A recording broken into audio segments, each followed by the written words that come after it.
क्या नाम है आपका? रानू गुप्ता। रानू जी, किस तरीके से आपका रिश्ता पूरा बढ़ा और आज आपने शादी कर ली है, क्या कुछ चुनौतियाँ नहीं होंगी बीच में, पूरा जानना चाहते हैं। ये ज्योति जी हैं जो, वो मेरी शॉप पे आई थी और मेरी पहली मुलाकात दुकान पे ही मेरी हुई थी। तो हम इनको जानते नहीं थे। इन्होंने मेरे से बोला कि दीदी मेरे को नेशनल कुछ बनवाना है। दीदी बोला था पहले, उसके बाद फिर मैंने कहा ठीक है। तो मैंने कहा आप अपना नंबर दे दीजिएगा और हम आपका बनवा देंगे जो भी बताएंगी, या फिर मैं डिज़ाइन दे दूँगी। इन्होंने मुझे नंबर दिया, मैंने इनकी डीपी देखी और हम एक्साइटेड हो गए इनसे बात करने के लिए। हाँ, फिर मैंने रात के में भी 12:30 बजे इनको डायरेक्ट कॉल कर दिया और फिर मैंने इनसे बात किया। तो मैंने डायरेक्ट बोल दिया कि हम तुम्हें पसंद करते हैं और तुम मेरी गर्लफ्रेंड बन जाओ। इन्होंने मजाक में लेके उस चीज़ को क्लियर कर दिया। बाद में ये सो गई, मैं भी सो गई। उसके बाद मैंने फिर सुबह तुरंत इनको कॉल किया। मैंने कहा मुझे तुम बहुत पसंद हो और मेरे को दोस्ती करनी है। फिर ऐसी धीरे धीरे दोस्ती होती चली गई, बात होती गई, हम लोग एक दूसरे के पास आने लगे। मतलब सब कुछ ओके ओके, मिलना रहा, कभी इस रेस्टोरेंट कभी उस रेस्टोरेंट, बुला रहे हैं आइए मिलते हैं, तो ऐसे मिलते रहे। फिर उसके बाद फिर हम दोनों, इन्होंने बोला कि मुझे पार्लर खोलना है।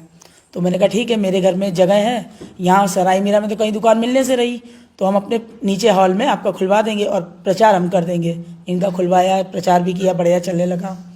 उसके बाद फिर इनसे मैंने बोला कि मुझे मतलब अब रोज़ अप डाउन कैसे कर पाओगी, सर्दियों के टाइम है, गांव से घर यहाँ, तो मैंने कहा यहीं रहने लगो। फिर इन्होंने मेरे साथ मेरे रूम में आराम से रहने लगी, कोई दिक्कत नहीं। फिर मम्मी पापा से मैंने बोला कि मुझे ज्योति के साथ पूरी लाइफ गुजारनी है, मुझे शादी वादी नहीं करनी किसी और से, मुझे लड़के से नहीं करनी, मुझे ज्योति से करनी है। मम्मी पापा को, पहले तो पापा को गुस्सा आया, बोले ये सब क्या है। फिर पापा ने बोला कि जब मेरी बड़ी दीदी ने सोनी दीदी ने जब इन पापा जी को समझाई पूरी बात, तब उनके समझ में आया कि हाँ ऐसा भी होता है दुनिया में, कि बिल्कुल, क्योंकि मेरा जो हार्मोन्स है वो बॉयज़ की तरह था, ना कि गर्ल्स की तरह।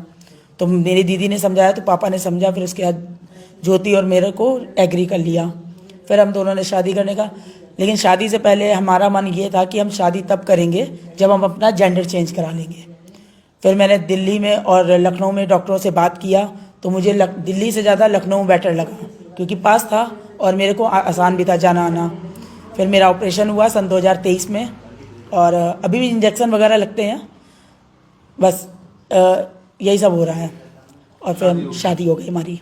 कैसे राजी किया ज्योति ने अपने घर वालों को? ज्योति ने बोल दिया कि मतलब मुझे भी इंटरेस्ट नहीं है लड़कों में, लड़की में है, तो मैं रानू के साथ रहना चाहती हूँ। मैंने भी पापा से बोल दिया मुझे ज्योति के साथ रहना है। ऐसे सब लोगों को मनाया, बहुत टाइम लगा मनाने में, 4 सालें लग गई मनाते मनाते। अब जाकर लास्ट में फिर सब लोगों ने जब एग्री कर लिया, तो ज्योति के पापा आए हुए थे कन्नौज, वो बाहर नौकरी करते हैं। फिर इन लोगों ने मतलब सबने छठवाई, पंडित जी से छट गई। फिर फाइनल होकर शादी की डेट आ गई 25 नवंबर सन 2024, हम लोगों की शादी हुई।